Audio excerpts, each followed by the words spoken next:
Hey, hi, hello, welcome back to Trail Society, produced by our friends over at Feisty Media. An exciting announcement for us to make.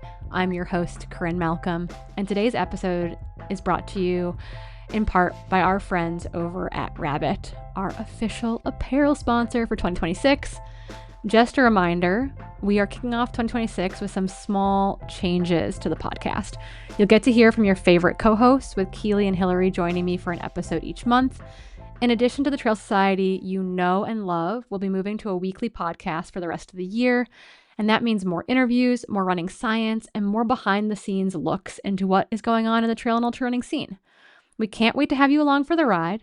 And as always, please go slide into our DMs over at Trail Society on Instagram with questions, guest suggestions, or anything you would like to hear about on the show.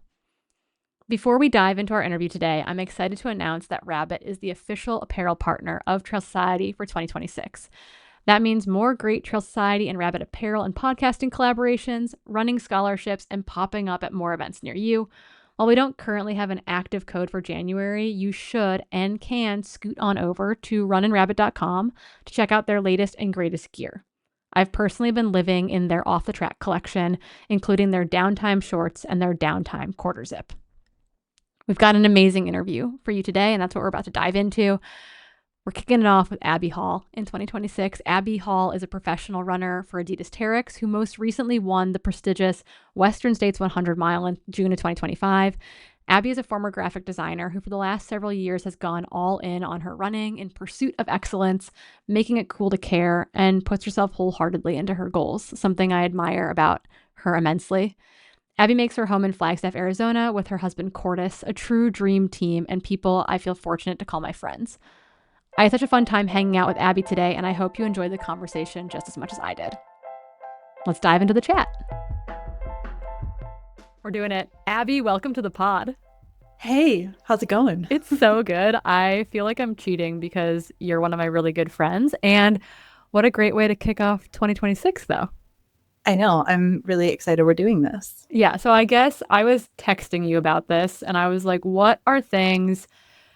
Like, how do I want to start these pods? How do I want to start these interviews with people? And the question I sent to you was, what is something you wish people knew about you? And an example, because this is an icebreaker, right? It can be kind of silly. It can be kind of serious. An example of what I wish people knew about me is that as a child, I was obsessed with the book My Side of the Mountain to the point where I thought I could and should live in a tree. And I wanted my name to be Peregrine until I was far too old. Oh, I love that so much. So that's what I wish. Isn't that a Pacific Northwest book too?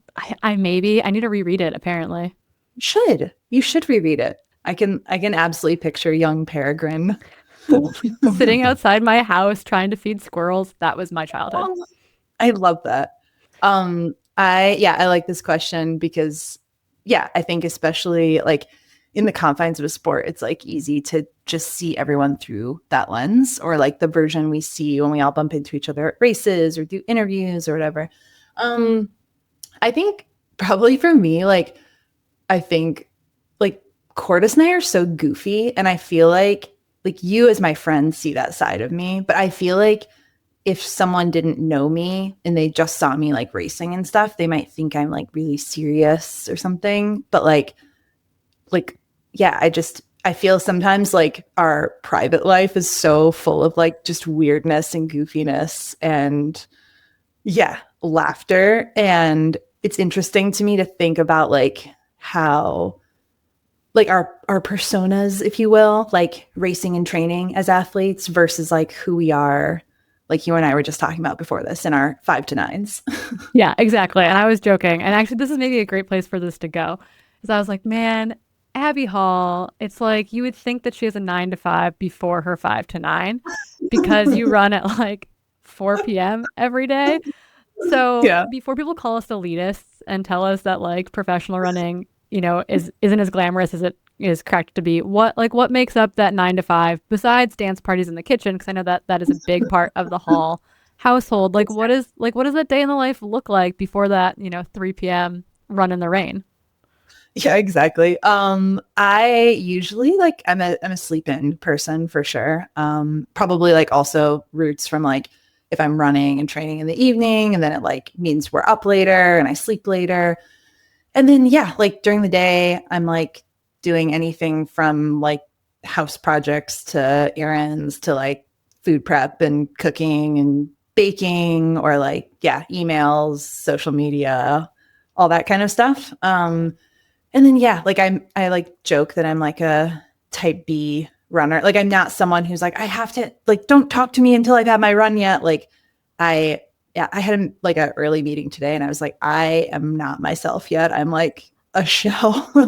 And I just feel like I kind of need a long warm up and I'm kind of a slow start. And yeah, I think that like there's no right or wrong way to like do your training. And I think that it's like taken me a while to feel like, how can I find the best version of myself in all things as an athlete, like in how I structure my days or how I remember once getting over to Europe for UTMB stuff. And like, I was in this streak of doing my runs in the mornings. And I was just like, after a week of it, I was like, something just feels off. And then, like that Sunday, I did like an early evening run. And I was like, this is it. I'm feeling like me now. And I think there's something for me also about like being out at sunset and all of that. I like that rhythm. And then going straight into like dinner, cozy time, like that contrast is like set up nice for me. Yeah, I mean, and you've always been this way. I think it's kind of funny. This is like our 10-year anniversary of being in the sport. And you and Cordis were this way in Colorado. Like you would routinely go get caught in like post-afternoon thunderstorms. The trailheads would be empty and you'd have like the playground to yourself. Like this has been part of your running journey as long as I've known you.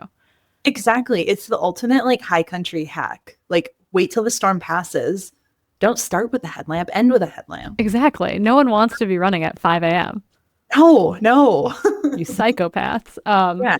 Be home during the hours where you can caffeinate. Like I want to max out on those hours. You're like, I need to have 4 coffees and then I can run at 3 p.m. and then I'll stay up late and then I'll repeat the next day. Exactly. It is a feed forward process.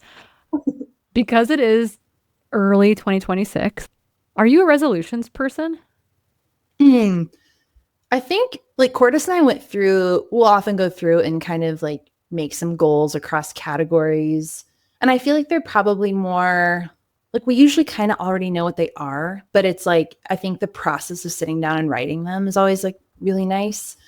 So yeah, we went through and made a list of, yeah, I would say goals more than resolutions. Like I think of, just like whether that's lifestyle adjustments or tweaks or things we want to like accomplish, whether that's like, personal habits or running goals or like whatever, finances, house, like spiritual, emotional, kind of like, yeah, I think it's fun to kind of go across those categories and just kind of do inventory. So that's kind of more what we do. Yeah, no, I think that's how many of us jive with the idea of resolutions. It's not like I'm changing my life. It's more like, what do I want to align my next year around? Yeah. Yeah. Like it's a really important pause point to like zoom out to that 30,000 foot view. Yeah. And obviously, one thing I love about you and your running is that you've got this amazing team around you, but you also, I feel like, take complete, like you have autonomy in your decision making. It is ultimately your responsibility to do X, Y, and Z thing, but you have this team around you. And so, beyond the like maybe season of life reflections, when you finish a count, I also think it's funny as athletes, it's side tangent, that we like determine that 2026, it's like Jan 1, new year, new season, new me. And it's like, what happens if I didn't race until October? Like, what is a season? We're making it up as we go. But like as a team, like as you as the athlete and then your high performance team around you, your coach, your strength coach, your sports psych, etc., how do you all work independently and together to kind of realign on the next running season specifically of goals? Like what is the intentionality there? Definitely. I would say it kind of varies case by case across the folks that I work with. I think I'm especially like, Coop and I had a meeting, like kind of end of the season kind of chat where I'm always eager to be like, can we talk about like my weaknesses? Like, please tell me and like give me that feedback so that we can like dig into those things. Because yeah, I think it's like a good opportunity to like view those things objectively and be like, yeah, where can we improve? What needs work? What's already working? And I think like this year was unique in that like as far as like the training and things like that go, that's working, and there's not a ton that needs to change there, which then to me then I'm looking to some of those other levers of like sports psych, where can we improve, like nutrition, where can we improve. So it's like I think different years are like heavier or lighter in certain categories. Like, you know, for example, coming back from injury, like there's a lot more conversation around like what the training is going to look like versus kind of this like rinse and repeat phase right now. So yeah, that's happening like on an individual level, as well as kind of like we have some team meetings. So the people that are kind of part of my like team that we would meet as a group would be my strength coach, my nutritionist, and Coop for my training. And then I also work individually with a sports psych beyond that. And what we do is kind of separate from the other coordination. It has to feel kind of different going into 2026 versus like coming into 2025 with like a rebuild in 2024. And I don't want to, you know, like, I don't know if this is like something that's been talked about too much or not enough. Personally, I'm like, Abby, returned from injury, you know, gets to race, like is figuring it out, has some hard stuff, has some good stuff happen. And then I think people forget that you did race in 2024 in a way before 2025. And obviously your season had a little bit of a slower start, I feel like. Just you stayed more local before going over to Europe and then going to Australia. But people forget that. And so I think people are like, broke her leg exploded. Yeah. Western States winner. And like they gloss over the like the rebuild, the keeping the dream alive, the returning to racing really well, having a hard UTMB, crushing this race in Australia, golden ticket chasing. Like you put in a lot of miles ahead of that Western States win. And I feel like that kind of, some people picked up on it and some people I feel like sensationalized it. And I'm wondering how you feel when you reflect on like the Cougar coming home in 2025 and the fact that you've been on this journey for a decade now. It's not like you're not an overnight success. You've been like working the problems for a long time. I'm just curious how that feels in hindsight now. Absolutely.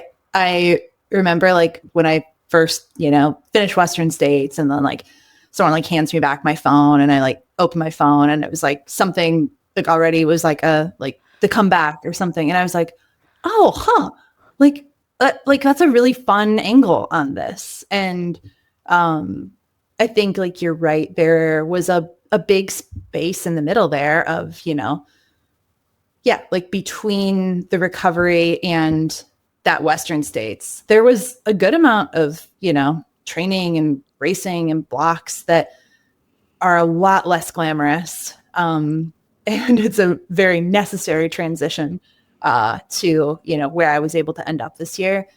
And yeah, like definitely fewer people were around for that phase. And I think it's like, you know, it's definitely easy to leap from one to the next. And it's like catchy. I get that. And I also am like, was happy that people latched on to like seeing those hard moments and what it led to. That like was really moving to me. And it was like, yeah, really touching to like, you know, still like always getting messages from people that are like in it injury wise and like finding their way. And I think it's like the kind of story that I would have probably like really latched onto, especially like when I was in it myself. And so, yeah, like I'm happy that it serves as like a story to help people connect with that journey. But then I think, yeah, going a layer deeper, there's kind of that messy middle. And that's where a lot of really interesting work happened. You know, it's like, get back to running, great. Get back to training, great. Now what? And that's like a complex gray area, if you will. Yeah, now you just get to turn dials. Life is so easy in comparison. But I do think, I know that was something that you craved during that kind of uncertain time period. And even once you were back walking and therefore back running, I know you were in search of stories during that whole phase of people going through anything relatable or similar. And we've got friends and teammates who have just had like a string of bad luck recently. I'm thinking of Danny Moreno, who's like just keeps injuring some part of her lower leg effectively, and being able to like now turn to your story and have that, I think is really special. And I'm curious, were you able to find bits of those things during that injury recovery phase that you were able to hold on to, besides now your story helping to set a great baseline for other people experiencing something similar? Yeah, I think, for some reason, I feel like it's easier sometimes to learn things like looking to other sports. Like sometimes when we're in our own sport, it's easy to like be too close to things. But it was a really interesting time to me to turn to kind of like, across other sports, different injury stories, comeback stories. And like comeback definitely was like an idea and word that I like latched onto early. Like I feel like there's like two camps. There's people that are like, don't call it a comeback, or like, it's definitely a comeback. I'm definitely like team comeback. I like comebacks. I think it's like, I like that chip on my shoulder of like, yeah, we're like rolling up the sleeves and like, I'm different this time. This is not business as usual. This is like, rewriting things. And definitely kind of searched far and wide to like learn any perspectives I could during that time of how people move through those big things. I think overall, it's like something I'm still like have an evolving relationship with. I mean, I still am not like someone who necessarily looks back and is like, oh, I'm so glad that I went through that. But I think that like, I do feel kind of connected to this greater story across our sport that so many people have been through. I mean, like, I think because like my story gets framed by something like Western States, it is like somehow viewed in a different light, but it's not. It's the same story that like anyone who is like, finding their way through injury, through hard times, through like, a lapse in connection with their sport, like anyone knows that story well. And so I also feel like I was able to just like have greater empathy for so many stories across the whole sport. I love that so much. I also love this idea of like, you're like, no, this is a comeback. I am different. And I just like, we haven't actually, I feel like, ever post Western States gotten to like hit record on something like this, the two of us. And one, I don't know if you remember this at all, but you were sitting with me and Dylan before we interviewed you, and you were so worried that you hadn't hugged all the people you needed to hug. Do you remember that? I do, because I remember like doing the whole thing and then like whatever, finish, like Greek Cordis, my family. And then like I sat down with you guys and then I like realized, oh my gosh, like my crew is right there. And I didn't even hug my crew yet. And so it was like then making me fear like, who all am I missing right now? My brain is just on overdrive. Yeah. And we were like in this tight time limit where they were like, no, once USADA notifies her that she has to do a drug test, she has to be in the tent across the freaking infield within 30 minutes. And we're like, okay, so we're going to try to like fit this all in. Like it was super stressful. But did we ever talk about the conversation I had with your parents while we were waiting for you to finish? I don't know if we did. Okay. So I'm like hanging out. I see your parents. I'm like, okay, like Kim Jim, come over here. We want you we want you to be able to hug Abby. Like, just like, right. This is Diana, like she's going to let you in, like, welcome to Western States, baby. Here's Craig Thornley. And your mom and I were just laughing about how, you weren't like an immediate success at the 100-mile distance. We had a lot of peers who just like seemed to knock it out of the park right away. Claire Gallagher wins Leadville. Yeah. Kat Bradley wins Western States. We're like, why aren't we winning these races? All of our friends are.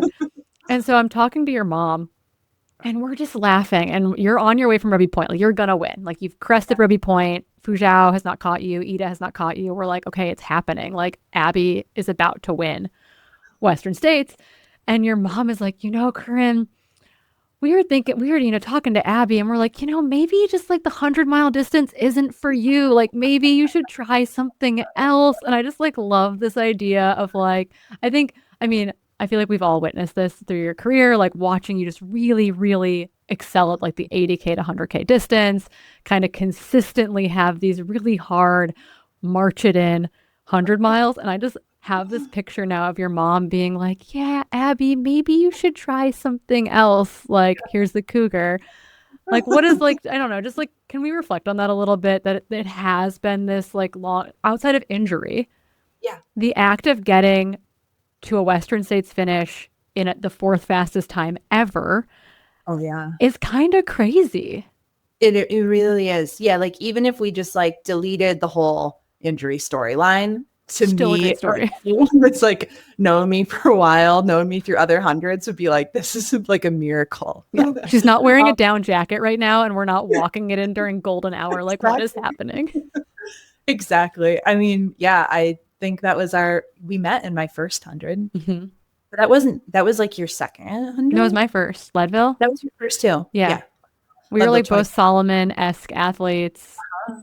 And we were both like, we're going to run Leadville. Like, look at us go. Yeah. So cute. Yeah. I remember like I caught you coming into Winfield maybe, or like past you on the Colorado Trail. And I remember seeing Cordis and Coop, and I was like, Abby's right behind me. Like, she'll be here soon. That's so cute to like picture us out there way back when. Yeah. Yeah, no, it's been a long and evolving journey with the 100-mile distance. And, I think it's become like weirdly normal to see people like comfortably stepping into this like high level, kind of event like Western States. But it's a really tricky thing to get right. I mean, I wouldn't say that my fitness has changed all that much in recent years. Like, yeah, like there's been fine tuning, like spinning dials. Like I've come, I've certainly grown, and I don't want to like dismiss that, but like the tactical demands of 100-mile race, competing at 100 miles is really difficult. It was really difficult for me to get right. And I spent years kind of banging my head against a wall. I think part of the trickiness for me was realizing that what I thought was an abnormal experience is what the race is competing at. And I think it's easy to race 100 miles and feel like of course there's all kinds of situations that happen, but like it's easy to feel like, like you've somehow ended up in this spot that's like crazier than any other 100-mile story. But like after enough years of realizing like, okay, this is happening all the time, for other people, how are they moving through this? So then that turned my attention to mindset, to racing tactics, to dialing in nitty-gritty nutrition specifics, to, pacing. Like there's so many variables to get right. And yeah, I think like the race that I was able to do at Western States this year would not have been possible without all of those lows. And yeah, hard-earned walk it in finishes. Yeah, very hard-earned. We talked on the phone for like 90 minutes, like a little catch up, like, I don't know, a couple weeks before Western States. And I was like, yeah, your training's been crazy. Also, like, how is your brain doing? And you were like, oh, today I decide if I run for 3 hours or 6 hours. And today I decide if I have rice or pasta. And it's just like, you get into this, like, your 5 to 9 is really all consuming all of a sudden. Talk to us a little bit, talk to us, like all my listeners right now about, I was like, wow, that's very podcasty of me. Like, I'm curious what that actually means in practice when it comes to dialing in those little things, to being the only car in the parking lot at noon so that you're running in the heat, and, finessing the nutrition component of it, and just really like, you're not making huge changes. You're like turning the specificity dial up to 11 maybe. And I'm just curious, what did that feel like in April and May as you prepped for Western States in June?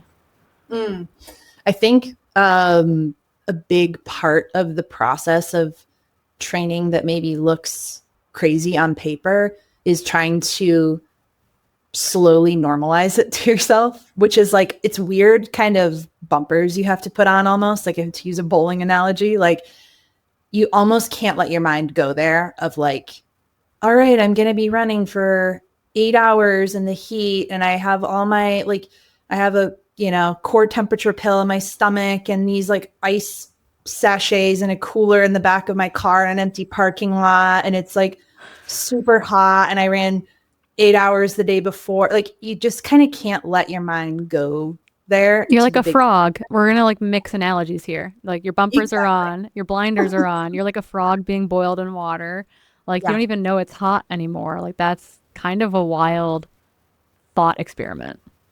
Exactly. And the only way really through it is to like break it down into those really small pieces of like, all right, what do I know right now? Right now I'm going to go run 1 more hour until I grab some fresh bottles, and I'm going to go here and I'm going to listen to this podcast, or I'm going to not listen to anything at all and turn off my brain. And like, you're just taking things one moment at a time until you're zooming out and kind of realizing like the breadth of the work that you've done, which is kind of like, like, in the taper, zooming out and being like, wow. That was a lot, and I made it through it and we did it. But yeah, like to your point with like tuning dials and stuff, like the 5 to 9 to support that level of volume of training and specificity of training is a lot. And I did like a kind of the most recent, like bigger volume week I did was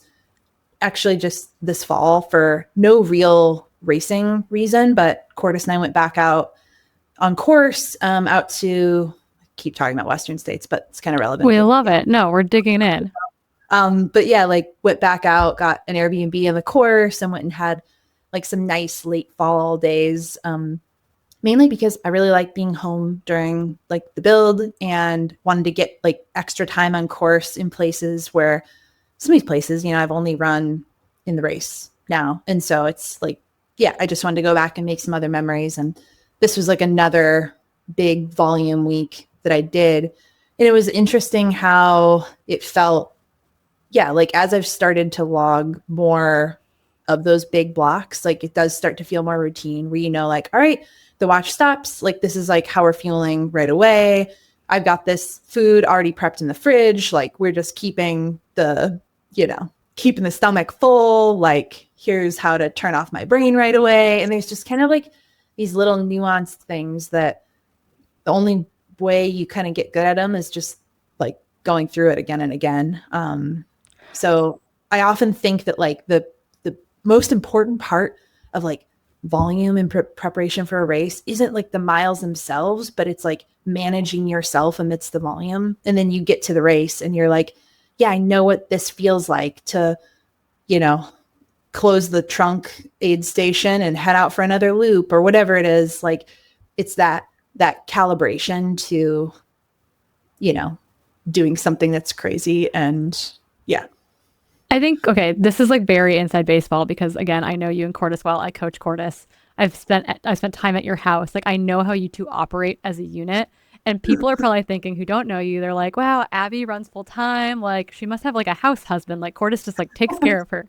That's like not how you guys operate at all. Like, Cordis works a full-time job and then runs, and he does very much support your running. Oftentimes when I'm looking at his long runs for the weekend, for example, he's like, oh, I dropped Abby off to do a point to point, and then I ran an out and back. Like, he is like, I am team Abby. We love it.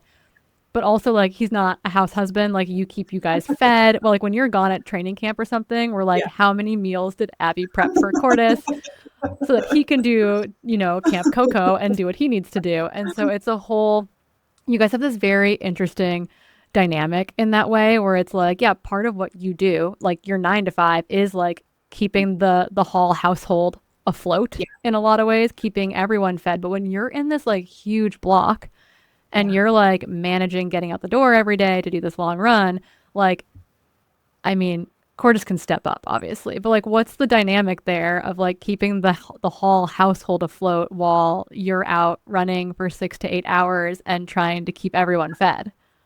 And by everyone, I mean like you and Cordis, who like just consume a lot of food. Well, this is just like a funny, really specific anecdote. I'll start this answer with. I like one of my biggest long runs like this spring.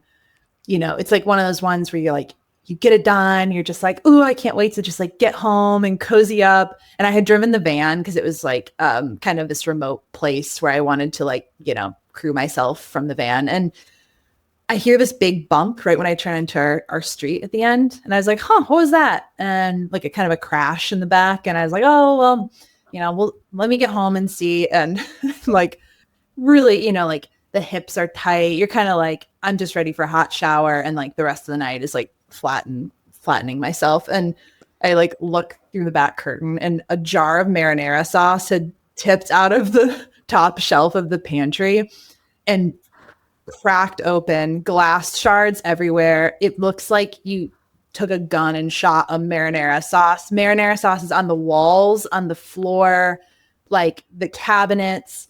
And I'm just like, all right. Sick. And Cordis, can you come help me with this? And yeah, I guess like I was thinking of that because I think he definitely helped me, but there's also a tone of kind of like, well, you kind of got to clean this up. And there's kind of this like put on your big girl pants of like, yeah, as much as it's like you want to just like go home and like, you know, curl up and collapse and like have no responsibilities. Like it's kind of a mental shift to be like, yeah, but like you still got to kind of take care of your business and there's still some to-dos or like, I got to get some food going, got to do laundry, got to whatever. And I think it's like almost more of a mental shift to like, yeah, make sure like, you know, we're each still handling our things. Like that being said, I think like looking ahead to this weekend, Cordis and I both have like big training weekends. We were like cross-referencing calendars and we were like, great. We're both going to be doing a lot. This will be fun. Yes. Yes. He has a big weekend coming up, but I do love too that they're just things where it's like, yeah, like you cook food, Cordis does all the dishes. It's like, you're not washing any bottles.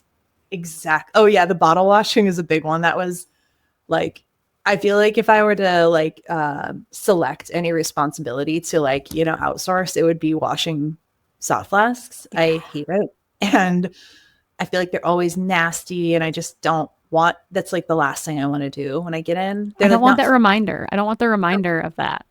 No, it's way more fun to just take off the vest, put it on the floor, leave those bottles in there. That's another day's problem. But yeah, that's future Abby's problem for sure. Exactly. Yeah. But Cordis was my soft flask concierge. Yeah. As long as my soft flasks make it into the sink, Steven will wash them. That's kind of our arrangement. This is our new rule too. Like I have to put them there. Like they have to be by the sink before dishes time. That's my only responsibility. I love it. I love it. Okay. We're going to switch gears a little bit. But I think it'll still be a fruitful conversation. I wanted to reflect a little bit more too on this kind of like progression in your running.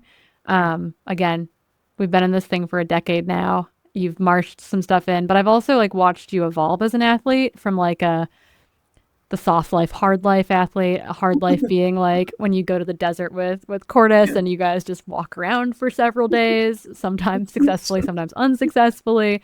But you've definitely, and while that's been a huge part of your progression and it's still something that you guys tap into, you've become much more of a performance-oriented athlete. And what I mean by that is it's less now about what you can do and it's more about how well you can do it. And I think we've jokingly offline called this like making it cool to care. But I'm wondering about your current approach to sport and how that's evolved over the last, 5 or 6 years in particular.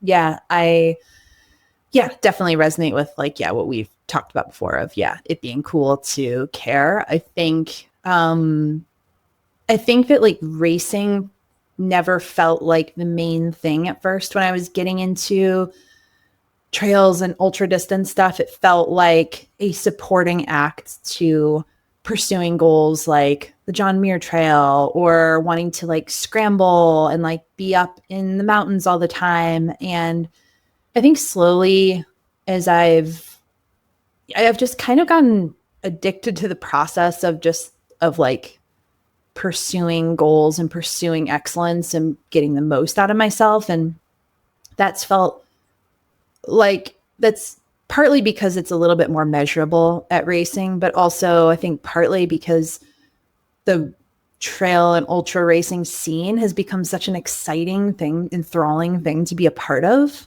And I have grown more as an athlete through kind of the vulnerability required to be towing the lines at these races. And, sometimes literally and figuratively, literally or figuratively falling flat on my face. Sometimes, like nailing it and everything in between. You're putting yourself out there, right? Like it's a big, like that's the vulnerability piece. Like you're not hiding behind like, oh, this is a fun thing that I'm doing. It's like, no, I'm here to show up. And that is very vulnerable.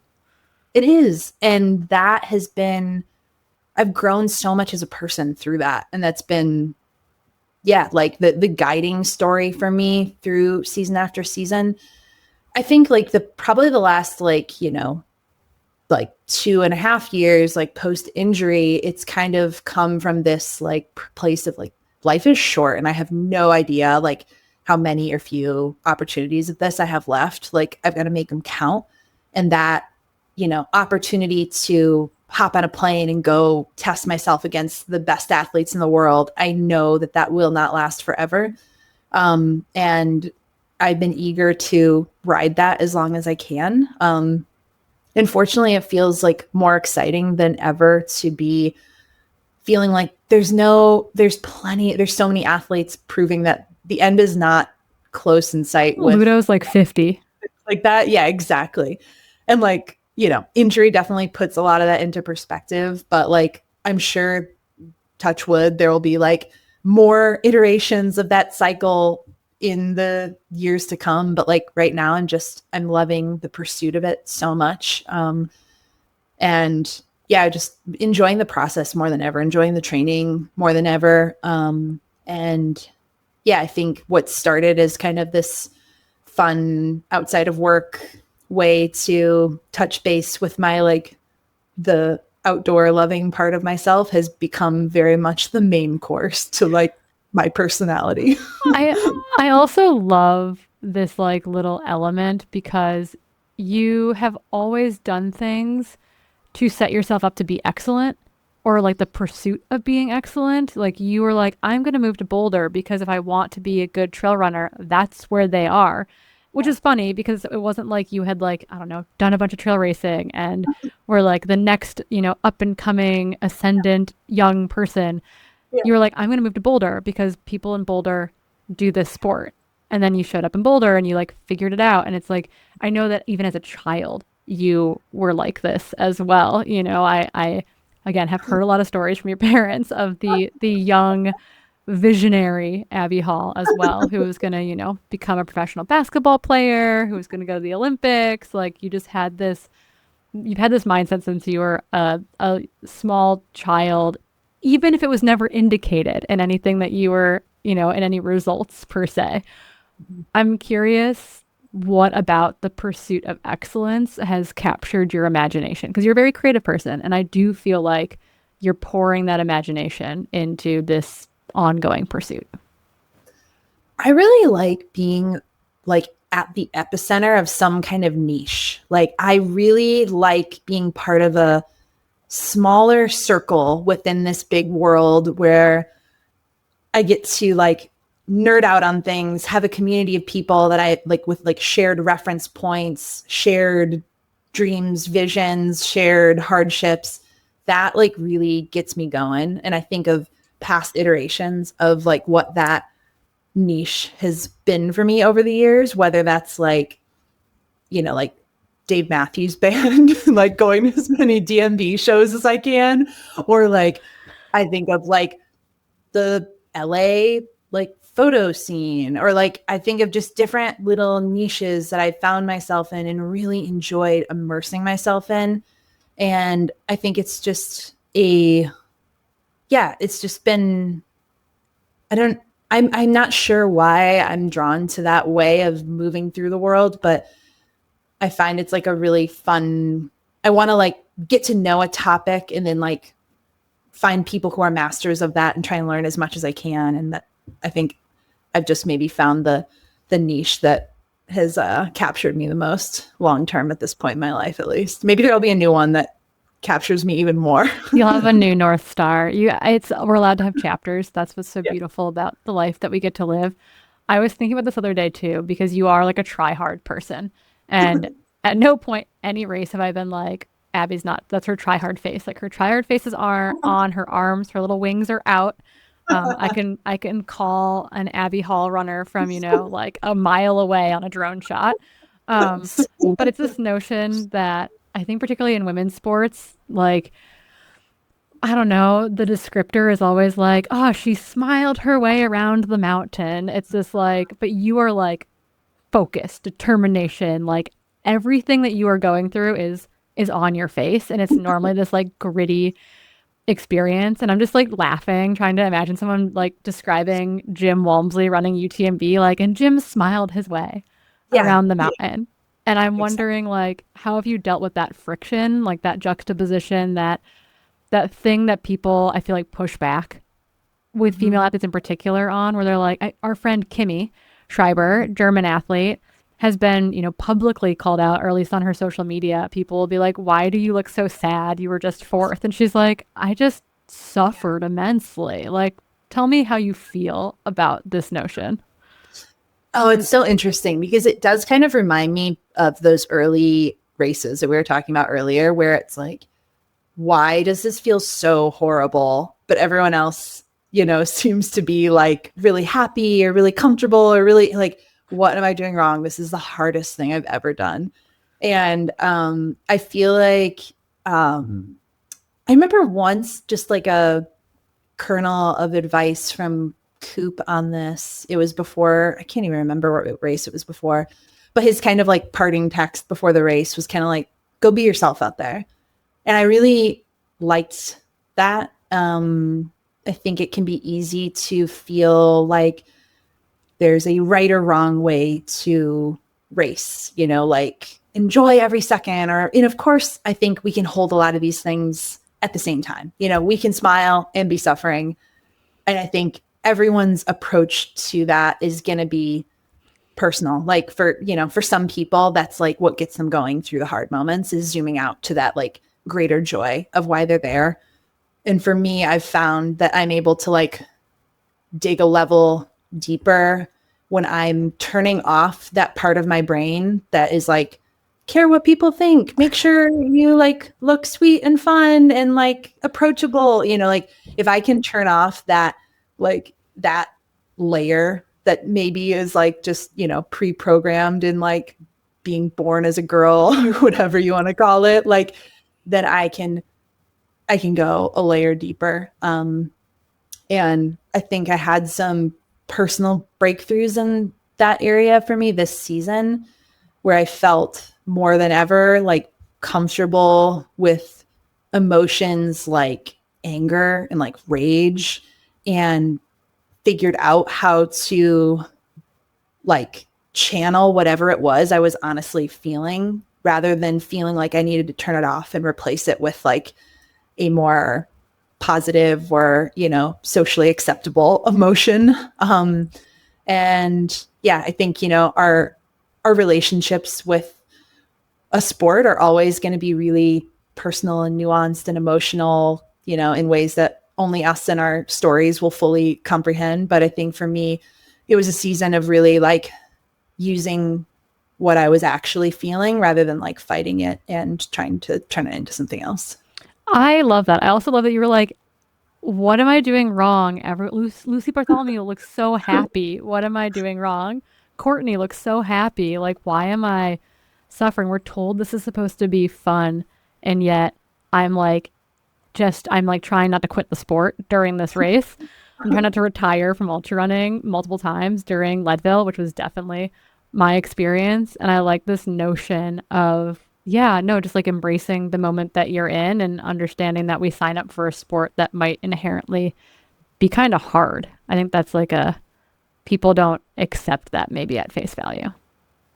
Well, and I think that like, like the two ladies you just mentioned are so good at being like the, like faces of the sport that like draw in other people and make them want to be part of it, which is like what's so, compelling about, athletes like them, is it like makes people see the beauty in the pain. And I do believe that exists. And I think, it's just like a unique relationship with it for everyone. And I think people should feel like free to have whatever kind of relationship they want to have with that, whether that's helpful to like zoom out to that joy or whether they don't even want to think about that. There's not a right or wrong way to do it.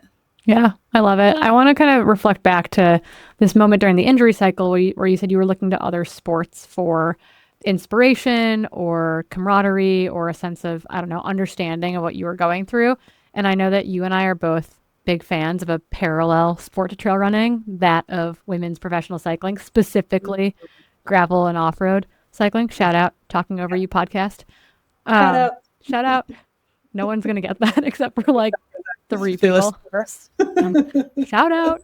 Yes. But I know I asked Cordis this, but I know that you're a fan of Sophia, who rides for Specialized. She's the Lifetime Grand Prix champion. And I'm curious, you are in the upper echelon of trail and ultra running. And I'm wondering, as a fan of a adjacent sport, an endurance sport, a sport that's very kind of young in the same way that ultra running is young, but ascendant, like how do you look up to someone like Sophia as an athlete, but she's definitely like a peer or a contemporary to your position within trail and ultra running? Cordis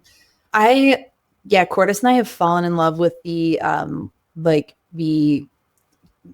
the Lifetime Grand Prix, and then they've put out an incredible YouTube series for, even if you know very little about the sport, you could turn on season 1, episode 1 of that series and immediately get hooked into the storylines of so many of these incredible athletes. And I think for fans of trail running, it is like you said, a very trail adjacent sport culture that like trail people will quickly latch onto. So I really encourage people to tune into that if they're not already. And then of course, we get really exciting crossovers where it's like, hey, there's Heather Jackson, and it's super fun. There's I think a lot of shared values and even faces across those sports.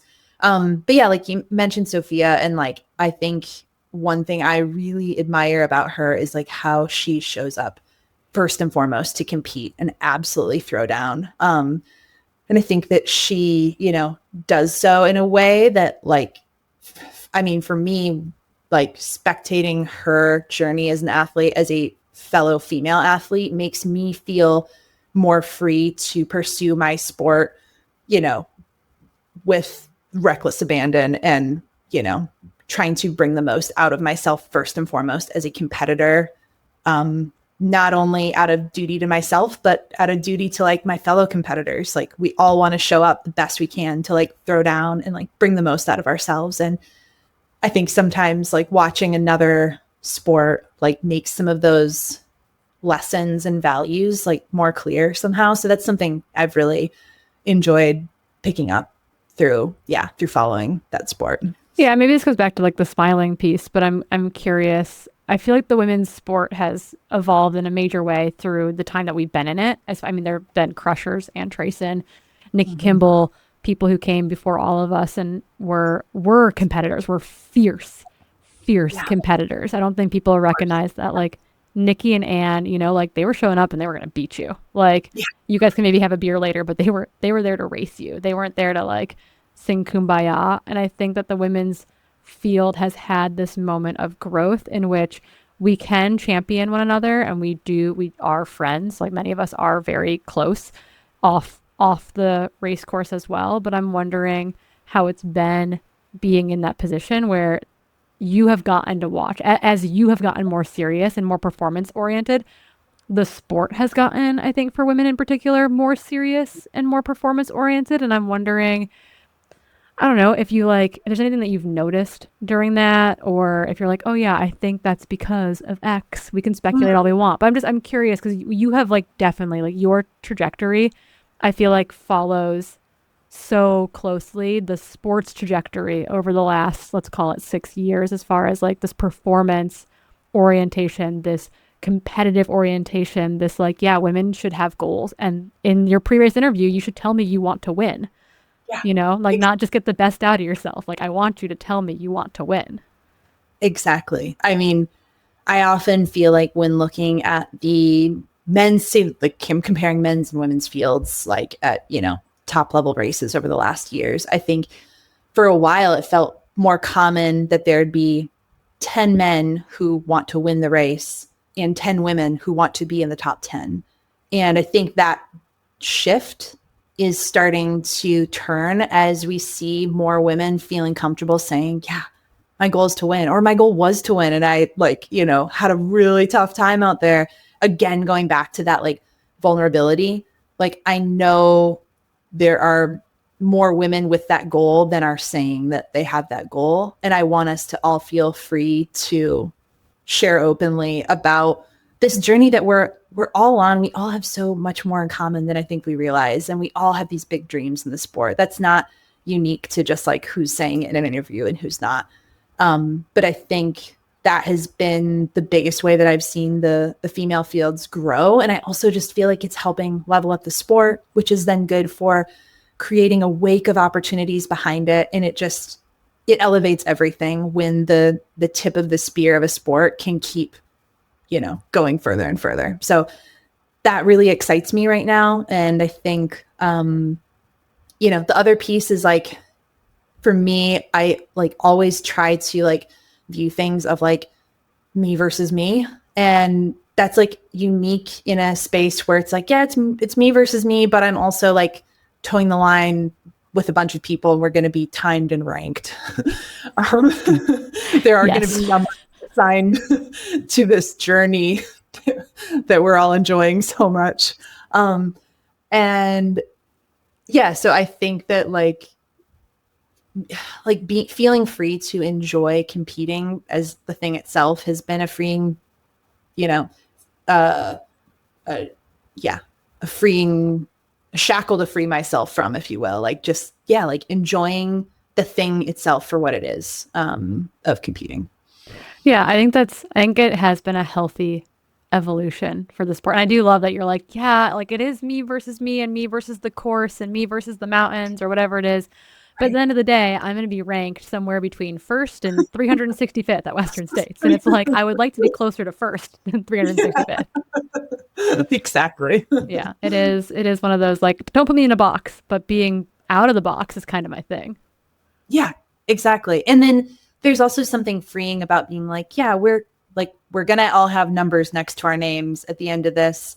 And that's as big or little of a deal as we want to make of it. Like that is, in some ways, everything, in some ways, nothing. And, I think at the end of the day, being able to recognize races for what they taught us, how they allowed us to grow in our careers, opportunities that they gave us, like those are the memorable things. And I'm always amazed by how looking behind me, there's a lot of numbers that start to become fuzzy over time where it's like, what was my time here? How did I do there? Yeah. But of course I know it's also a really special measuring stick too. So it's like, there's a time and a place for however much we want to read into it. Totally. And that'll change. That evolves over the span of our careers from being brand new to the sport to continuing to love the sport as we quote unquote age out of professional running, whatever that means. As a newly unprofessional runner, I'm finding whole new ways to compete and have North Stars. Kind of finishing up slowly here. I've got at least 2 more questions pending any tangents. The first one being, kind of reflecting a little bit on your future goals and kind of legacy in the sport. I think it's really easy to say, I hope people remember my X performance at X race, so beyond race specific results, like what aspect of this journey do you hope will be part of your lasting legacy in the sport of ultra running? That's an awesome question. I mean, I'm going to be like, Abby Hall won the 2025 Western States when my kids ask me about it, 30 years from now. But in theory, what would you like that takeaway to be? I think probably the idea of like continuing and keeping going through thick and thin has been what's gotten me here now, and is still the most exciting guiding theme for my journey as an athlete. And I think is a really simple message, but I think will be one that continues to guide me through other chapters of my life ahead. I think like believing that like, the best is yet to come, like all those kind of sentiments really resonate with me, because I'm not sure what I would have done without them during some low times on the way. And not to mention just like the discuss the evolution over races, and like the ability to like get slapped in the face and then like get back on the starting line again next time. I hope would be something that, people maybe remember one day. I'm maybe just as proud of some of those times as I am the high moments. And yeah, just like also I think that like good things take time. That's another real guiding one for me of, yeah, this isn't just a good training block before a race or a good season. This is like on the shoulders of the bumpy road that came before it, to mix metaphors. It is a sports shoulders. It's a sports podcast after all. Is playing bowling with bumpers. Yes, exactly. I'm always like, how can we mix as many sports metaphors and other metaphors as possible? My favorite one is this is the molehill I'm willing to die on. We'll burn that bridge when we get to it. Yeah, exactly. We'll burn that bridge when we get to it. That is, I'm gonna get that tattooed. Stat. That's amazing. Sick. Okay. We'll collaborate. Joy Martin, if you're listening to this, we have a tattoo idea. Okay, so I was gonna say challenge accepted. I will see you and Cordis at Across the Years with our walkers in like 2075. You guys down? So down. Sick. We'll get that buckle. Okay, Final question, as my dog makes a nice little bed behind us on a down blanket. She got lonely upstairs, apparently. This is a question that we ask everyone that comes on the podcast, and it's something that I think is really a great little reflection. And it's this idea of like, we're all evolving, we're learning. That could be in life, that could be in sport, but it's the idea of what is something that you know now that you wish you knew when you were getting into the sport. And that could be the gal that blindly moved from LA to Boulder and met a boy in a SpongeBob t-shirt and thought he was really cool. That could be, when you were taking that first maybe ill-fated stab at the Namapoyo or the JMT. Like what do you know now as a person, as an athlete, that you wish you could tell that younger Abby? It'll take longer than you want it to, but it's worth it. That's so simple. I love it. Yeah. Did I tell you when we had Katie Scheid on, she said, nothing, they got to learn it. Exactly. I mean, yeah, that's like, maybe to summarize the last 10 years, that's maybe what I would say. I think another thing, like maybe less like trail running related, would just be like the coolest thing you can do is be yourself. I feel like I spent way too many years like in my 20s like really like caring how people perceived me or what they thought of me as, and I feel like just feel a lot more comfortable in my skin than I used to, and that makes everything more fun when you're not like worried about, I don't know, what other people think of you. Yeah, that's incredibly important. For those listening at home probably on a run, we get a lot of people listening to on runs, so they should be eating a snack right now. I always remind them they need to have a snack. But where can we cheer for you next? Where are we going to see you next? I am racing Black Canyon in a little less than 5 weeks. So I'm super excited. Starting off the year with a true, like, just throwing myself into the fire. It's like, I was explaining to my dad yesterday, I was like, I think a race like Black Canyon might be the kind of race I get the most nervous for, where it's just like tight racing the whole time, fast and furious. You know, like not far from home, which feels also vulnerable in a like scary way, where I'm like, I'm used to just kind of quietly being like, you know, in my little bubble on a lot of these trails, and I'm going to go like try to run as fast as I can on them. That feels crazy. But yeah, like last year coming out of that race, just started the year with just such a like, you know, warp speed pace of growth for what the season became, that I'm hungry for more. So I'm excited to go learn some lessons and kick off 2026 with a bang. Sweet. Well, I'll get to see you at Deep Canyon Ranch. I can't wait. I remember vividly seeing you there last year. I'll be there. I'll be there. They can't keep me in the booth. I will be there cheering. Okay. Thank you, Abby, so much for joining us today. This was amazing. Thank you. This is the best. It's hard to catch up with Abby for only an hour, but we hope you enjoyed the conversation as much as we did. Thank you to Rabbit for joining us as our official apparel and presenting partner of this episode. A huge, huge, huge shout out to our official producing partners over at Feisty Media. Please go follow them over on Instagram at feisty_media and check out their 4 other incredible podcasts. We'll catch you next week, or until then, we'll see you out on the trails.